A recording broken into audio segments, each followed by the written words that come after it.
Dans le cycle de Sif, je campe Sif, qui est le personnage éponyme de la saga.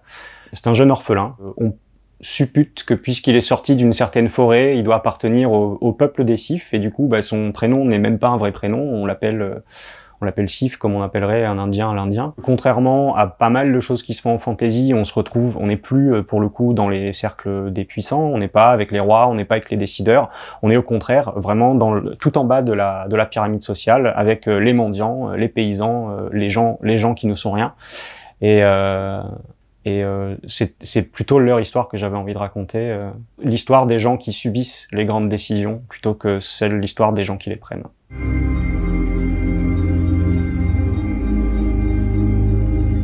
Le projet que j'avais en tête, c'était d'écrire une saga de fantasy francophone. La fantasy, c'est un genre qui est arrivé en France plutôt par le monde anglo-saxon. Moi, j'avais envie d'écrire quelque chose qui s'appuie sur des bases littéraires résolument francophones. Donc ça, c'était un de mes projets. Mon autre projet, évidemment, c'est de parler du monde dans lequel j'habite. Et pour cela, la fantasy est un formidable outil.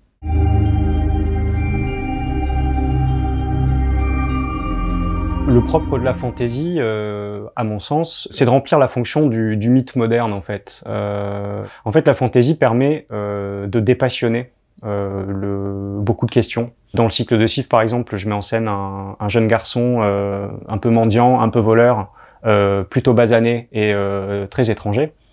Si j'avais campé ce personnage-là dans le monde qu'on connaît, il y a une partie croissante du lectorat qui m'aurait dit moi j'ai pas envie de lire l'histoire d'une petite racaille, alors que dans le monde de Sif, ça passe. On est sur d'autres enjeux, et du coup on peut permettre de poser des questions, de poser des choses en le redonnant en quelque sorte une virginité idéologique, quoi. Et ça me botte.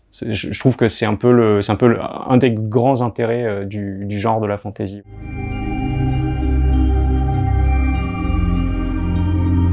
Je suis un grand lecteur de Robin Hobb.